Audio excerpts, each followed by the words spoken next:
ना इधर ना उधर, सीधे मुद्दे पर नजर। और क्या है आज की खबर, आप देखना शुरू कर चुके हैं न्यूज़ 18 आपके पुनीत के साथ। तो एलन मस्क की कंपनी स्पेस एक्स का स्पेस क्राफ्ट ड्रैगन करीब 28 घंटे के बाद सफर करते हुए इंटरनेशनल स्पेस स्टेशन पहुंच चुका है।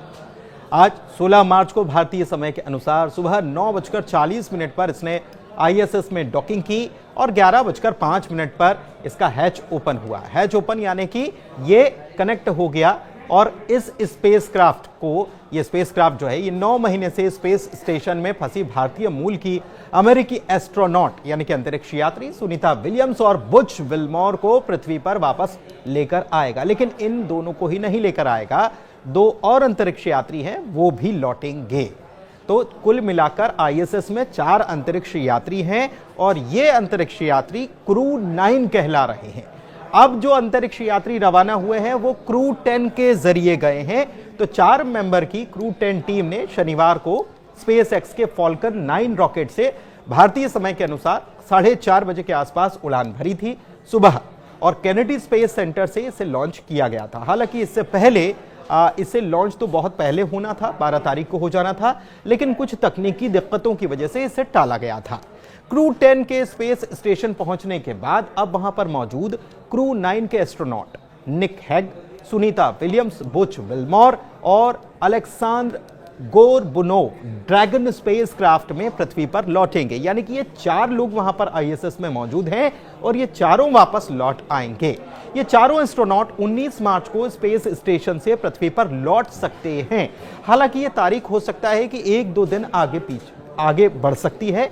और 15 मार्च को स्पेस एक्स के फॉल्कन 9 रॉकेट ने भारतीय समय के अनुसार 4:30 बजे उड़ान भरी थी। सुनीता विलियम्स और बुच बोइंग और नासा के joint crew flight test mission पर गए थे। इसमें सुनीता स्पेसक्राफ्ट की पायलट थी और उनके साथ बुच विल्मोर मिशन के कमांडर थे। दोनों को इंटरनेशनल स्पेस स्टेशन में 8 दिन रुकना था ISS में, और इसके बाद इनकी पृथ्वी पर वापसी हो जानी थी। इस मिशन के लिए बोइंग का स्टार लाइनर स्पेसक्राफ्ट 5 जून 2024 को रात 8:22 पर एटलस V रॉकेट के जरिए लॉन्च किया गया था। स्पेसक्राफ्ट 6 जून को रात 11:03 पर स्पेस स्टेशन पहुंचा था और इसे रात 9:45 पर पहुंचना था, लेकिन थ्रस्टर्स में दिक्कत पेश आने लग गई और इस परेशानी आने की वजह से इसमें कुछ दिक्कत आई। इस मिशन का उद्देश्य स्पेसक्राफ्ट की एस्ट्रोनॉट को स्पेस स्टेशन तक ले जाकर वापस लाने की क्षमता साबित करना था कि इसमें इनके पास कैपेबिलिटी है। वैसे एस्ट्रोनॉट को स्पेस स्टेशन पर 8 दिन में रिसर्च करनी थी, कई एक्सपेरिमेंट भी उनको करने थे। इस मिशन के दौरान उन्हें स्पेसक्राफ्ट को मैन्युअली भी फ्लाई करना था, यानी कि उड़ाना था। अब मिशन पूरा क्या था इसको समझते हैं कि मिशन क्या था जिसके लिए सुनीता विलियम्स और बुच विल्मोर गए हुए हैं। तो वो नासा का व्यावसायिक क्रू कार्यक्रम का एक हिस्सा है। दरअसल नासा का ये टारगेट है कि वो अमेरिका के निजी उद्योग के साथ साझेदारी में अमेरिका के अंतर्राष्ट्रीय अंतरिक्ष स्टेशन तक सुरक्षित, विश्वसनीय और कम लागत के मानव मिशन पर भेज सके, और इसी उद्देश्य से ये टेस्ट मिशन लॉन्च किया गया था। अब जिस स्टार लाइनर विमान से यात्री गए थे उसका क्या हुआ, ये भी एक बड़ा सवाल है।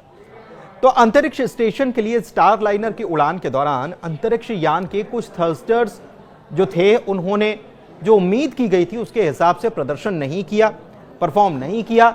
और आमतौर पर वैसे थ्रस्टर्स क्या होते हैं ये समझ लीजिए कि कम फोर्स वाले रॉकेट मोटर्स को थ्रस्टर्स कहा जाता है। और इसके कमजोर प्रदर्शन के अलावा स्टार लाइनर के हीलियम सिस्टम में भी कई लीकेज देखे गए थे। जांच के बाद यह तय किया गया कि स्टार लाइनर को बिना क्रू के ही वापस धरती पर ले आया जाएगा, और 6 सितंबर 2024 को स्टार लाइनर को बिना क्रू के ही धरती पर वापस ले आया गया। क्रू 10 नासा के फ्लोरिडा स्थित केनेडी स्पेस सेंटर से स्पेस एक्स के फैल्कन 9 रॉकेट के जरिए ISS पहुंचा, यानी कि इंटरनेशनल स्पेस स्टेशन पहुंचा। अब अंतर्राष्ट्रीय स्पेस स्टेशन पर क्रू 10 के सदस्यों के यहां पहुंचने के बाद ISS पर पहले से मौजूद चारों अंतरिक्ष यात्री क्रू 10 की टीम को हैंडओवर देने का काम करेंगे। इस हैंडओवर की प्रक्रिया में 1 हफ्ते का वक्त लगेगा, यानी कि हमने इतने दिनों में क्या काम किया इसकी जानकारी अपने साथियों को साझा की जाएगी जो नए साथी आए हैं।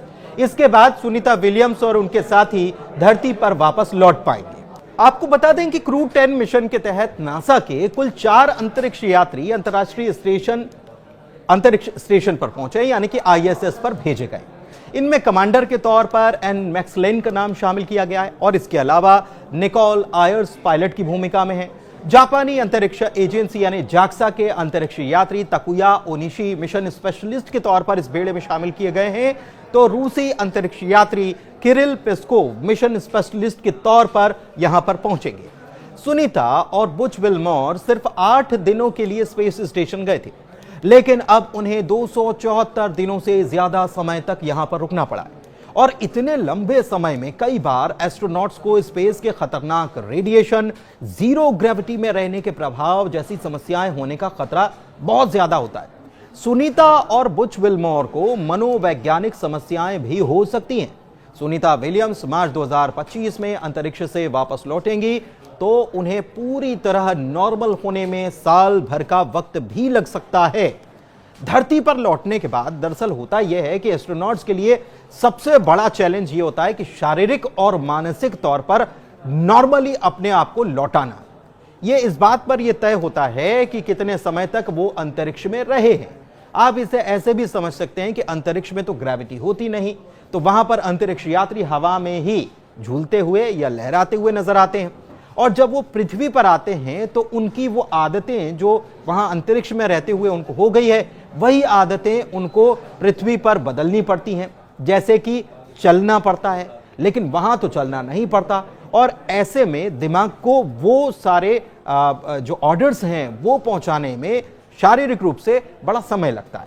नासा के एस्ट्रोनॉट डगलस एच व्हीलॉक ने 189 दिन अंतरिक्ष में बिताए थे, और उन्होंने भी बताया है कि लंबे वक्त तक अंतरिक्ष में रहते हैं तो बॉडी में कई सारे फिजिकल चेंज आ जाते हैं। जीरो ग्रेविटी की वजह से हम यहां तक सोचने लगते हैं कि हमको तो पैरों की जरूरत ही नहीं है, क्योंकि आप उड़ते हैं वहां पर। ऐसे में वापसी होती है तो धरती के, पृथ्वी के वातावरण के हिसाब से खुद को ढालना बड़ा चैलेंजिंग हो जाता है। इसके लिए डॉक्टर्स और फिजिकल एक्सपर्ट से रिकवरी ट्रेनिंग भी लेनी पड़ती है। मांसपेशियों और हड्डियों को रिकवर करने के लिए कई महीनों तक एक्सरसाइज भी करना पड़ जाती है और साल भर लग जाता है। एस्ट्रोनॉट स्कॉट कैली भी बताते हैं कि उन्हें स्पेस से आने के बाद शारीरिक ताकत को बढ़ाने के लिए फिजिकल थेरेपी लेनी पड़ गई थी। आई पावर की प्रॉब्लम को भी ठीक करने के लिए उनको इलाज लेना पड़ा था।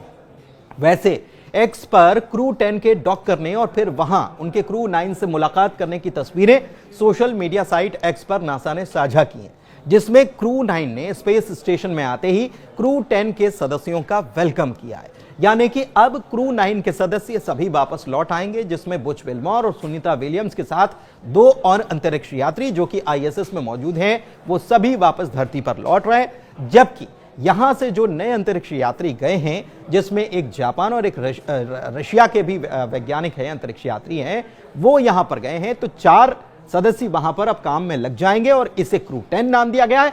क्रू 9 वापस धरती पर लौटने वाला है, इंतजार कीजिए। धन्यवाद।